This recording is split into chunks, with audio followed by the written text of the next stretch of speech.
कोई मेरे साथ हो न हो, पर वो मेरा खुदा मेरे साथ साथ ही चलता है, पर मेरे साथ साथ ही चलता है।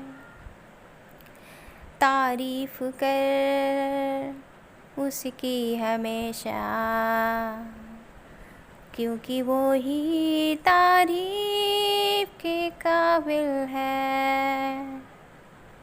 झुकना नहीं कभी झूठ के आगे, कितनी भी हो मुश्किल रुकना नहीं।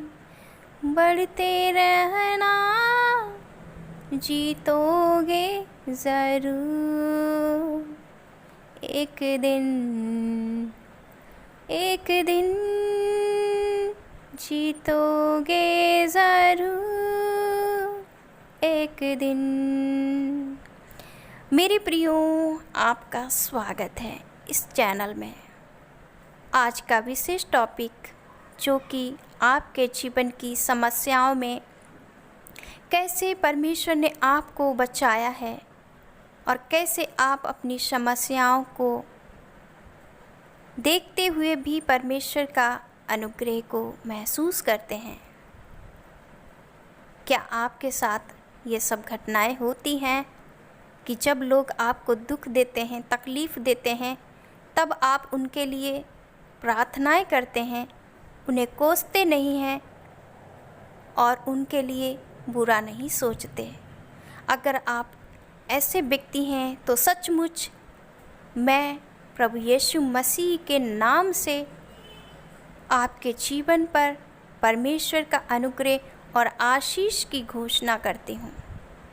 मेरे प्रियो, जब परमेश्वर किसी व्यक्ति के जीवन में काम करता है तो वो ऐसे ही काम करता है जैसे कि उसका जीवन एक झाड़ी में फंसा हुआ हो। उसको ना राह दिख रही है और ना कोई निकालने वाला मिल रहा है, और ना वो वहाँ पर किसी को आवाज़ दे सकता है, क्योंकि वहाँ पर कोई है ही नहीं जिसको वो बुलाए। सिर्फ और सिर्फ आप एक ही नज़र को अपनी खुदा बाप की ओर लगाए हुए हैं। अगर आपके साथ में भी एक झाड़ी के बीच में फंसा हुआ अगर आप महसूस करते हैं अपने आप को, कोई निराशा आपको नज़र नहीं आती है, तो आप जान सकते हैं कि आपके जीवन में कितनी बड़ी आशीष आने वाली है और कितना बड़ा अनुग्रह आने वाला है, जो कि परमेश्वर की दया आपके ऊपर प्रकट होगी। और ये अंधकार भरा जीवन जो आपको ऐसा लगता है कि अब कुछ भी मेरे से नहीं होगा, अरे मैं इसी अवस्था में चला जाऊंगा, मर जाऊंगा, कोई आशा आपको नज़र नहीं आती है, तो आप एक बार घुटनों के बल आकर अभी सी वक्त परमेश्वर की महिमा करें। आपको सब कुछ नज़र आने लग जाएगा। जब आप एक भूमि में एक बीज को डालते हैं तो भूमि में बीज जब ज़मीन के अंदर चला जाता है और चला जाने के बाद उस ज़मीन से अगर देखो तो कुछ समय तक उसमें कोई भी अंकुर उसमें दिखाई नहीं पड़ता है ज़मीन के ऊपर, लेकिन ज़मीन की तह के अंदर उसी बीज से ज़मीन के अंदर ही जड़ें फैल जाती हैं। ठीक इसी तरह आपके जीवन में भी हो रहा है।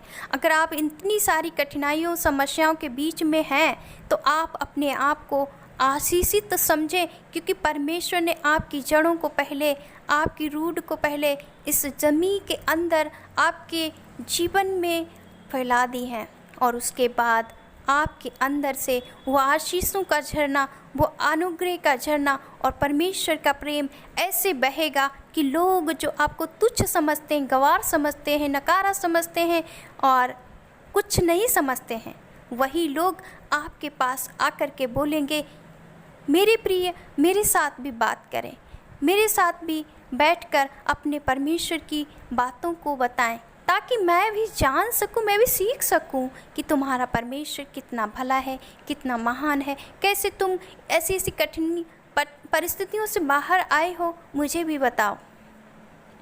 क्योंकि ये कठिनाइयों का समय हमारे जीवन को ऊपर उठाने के लिए परमेश्वर हमारे जीवन में देता है। सो एक बार आप मुस्कुराएं और परमेश्वर की महिमा करें। अभी इसी समय आप परमेश्वर की महिमा करें और अपने आप को धन्य महसूस करें, क्योंकि जिस तरह एक ज़मीन से बीज तब तक नहीं निकलता जब तक उसकी रूट, उसकी जड़ें उस ज़मीन के अंदर फैल नहीं जाती हैं, और जब उसकी जड़ें अंदर तक फैल जाती उसके बाद उसमें से अंकुर आ जाता है, और वो अंकुर समय समय पर बढ़ता है।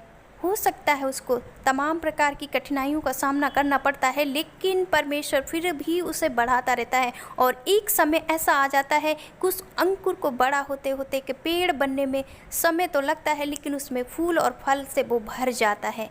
मेरे प्रियो, अगर आपके जीवन में भी कठिन समस्याएं आ रही हैं, बार बार आपको बहुत ही कठिनाइयों का सामना करना पड़ रहा है, और लेकिन फिर भी आप परमेश्वर पर विश्वास करते हैं, तो आप एक ऐसे फलवंत व्यक्ति बन जाएंगे जिसको समाज और संसार देखकर आपके परमेश्वर की महिमा करेगा।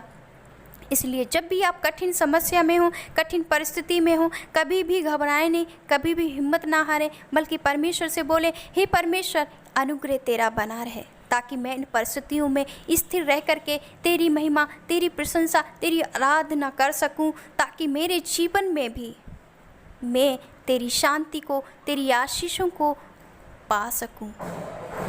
जब आप कठिन परिस्थितियों में ऐसी प्रार्थना करेंगे, तब परमेश्वर आपको आशीषित व्यक्ति बनाएगा। दूसरों को आप देंगे, पर किसी से आपको लेना नहीं पड़ेगा। आपके पास आ करके लोग आपके शब्दों से चंगे हो जाएंगे, आपके बोले गए कहे गए शब्दों से आशीषित हो जाएंगे, अगर आपके जीवन में परमेश्वर का अनुग्रह बना हुआ है। क्योंकि आप उस समय परमेश्वर पर दोष मत लगाना, क्योंकि एक बीज कभी नहीं कहता कि अरे तुमने मुझे मिट्टी में क्यों दबा दिया, अरे मैं तो बहुत ही अपने अंदर पीड़ा महसूस कर रहा हूँ, नहीं कहता ना। वो चुपचाप रहता है, और जब तक वो ऊपर ज़मीन के ऊपर नहीं आता तब तक वो कभी नहीं कहता। कितनी भी बातों को वो देखना चाहता है, लेकिन फिर भी उसको परमेश्वर बचा के रखता है, ताकि ये जो बोया गया बीज एक पेड़ में ढल करके फलवंत, आशीषवान, छाँव देने के भी काम आए, औषधि देने के भी काम आए, और फल खाने के भी काम आए। इसी तरह आपकी तमाम समस्याएं आपके लिए हो सकता है बहुत कठिन है, लेकिन परमेश्वर आपको ऐसा आशीषित करेगा, आप दूसरों के काम आएंगे, और परमेश्वर की दया दृष्टि ऐसे आपके ऊपर भर जाएगी, बस जाएगी, समा जाएगी कि आपको कोई कठिनाई नहीं लगेगी, बल्कि आप और अधिक परमेश्वर की महिमा करेंगे, और अधिक ऐसे लोगों को निकालेंगे जो बहुत ही बीमार हैं, परेशान हैं, लाचार हैं, गरीब हैं, तन्हाई में हैं, डिप्रेशन में हैं, और ना जाने कितनी कितनी कठिन परिस्थितियों में हैं, जो वो किसी से कह भी नहीं सकते। आप उनके बिना कहे ही उनकी परेशानियों को समझ पाएंगे, क्योंकि पवित्र आत्मा आपको दिखा देगा कि कौन किस समस्या में पड़ा हुआ व्यक्ति है। आपके शब्दों से परमेश्वर उन्हें चंगा कर देगा, परमेश्वर उन्हें उठा खड़ा कर देगा। और जब आपसे ऐसे धन्य काम, ऐसे अच्छे काम परमेश्वर लेगा, तो बताओ आप क्या ऐसे ही रह जाएंगे? नहीं ना। जिस तरह यीशु मसीह उस गधे पर बैठकर एक राजा बन करके यरूशलेम में गया, क्या परमेश्वर के उस पर सवार होने से उस गधे की महिमा नहीं बढ़ी थी? क्या लोग उस गधे के नीचे खजूर की डालियाँ और अंगरखा नहीं डाल रहे थे? डाल रहे थे, क्योंकि यीशु मसीह उस पर सवार था। इसी तरह आप अगर ऐसे व्यक्ति हैं जिसको कोई पूछता नहीं है, लेकिन एक समय जब आपके जीवन में परमेश्वर आएगा, तब आपको हर व्यक्ति प्यार करेगा, पूछेगा, और आपको कभी भी निराशा नहीं महसूस होगी, बल्कि आप उन सारी परिस्थितियों के लिए परमेश्वर की महिमा करेंगे। आप परमेश्वर की और करीब करीब जाना चाहेंगे और हर बात के लिए आंसू के साथ परमेश्वर का धन्यवाद करेंगे। महान है हमारा परमेश्वर।